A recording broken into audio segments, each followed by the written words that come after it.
Tunas Indonesia Raya melaksanakan pelatihan Tunas 1 dan 2 yang dirangkai dengan Musyawarah Daerah 1 Sabtu 24 Oktober.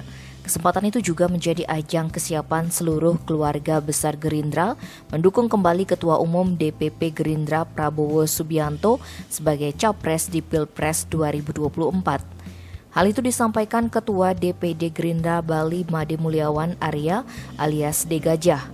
Ia menegaskan bahwa dukungan kembali terhadap Prabowo ini datang dari aspirasi para kader akar rumput Gerindra di Bali.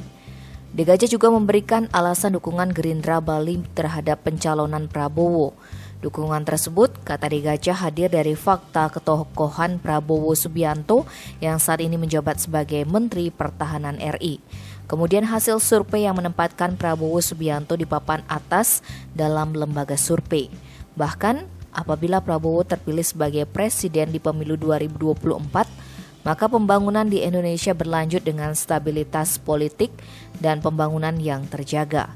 Seperti diketahui, saat ini sudah ada 12 DPD Gerindra se-Indonesia yang menyatakan sikapnya mendukung Prabowo kembali di Pilpres 2024. Untuk itu, De Gajah meminta para kader Tidar Sebali ikut mensukseskan hal tersebut, khususnya menjadi jembatan partai dengan generasi milenial atau muda.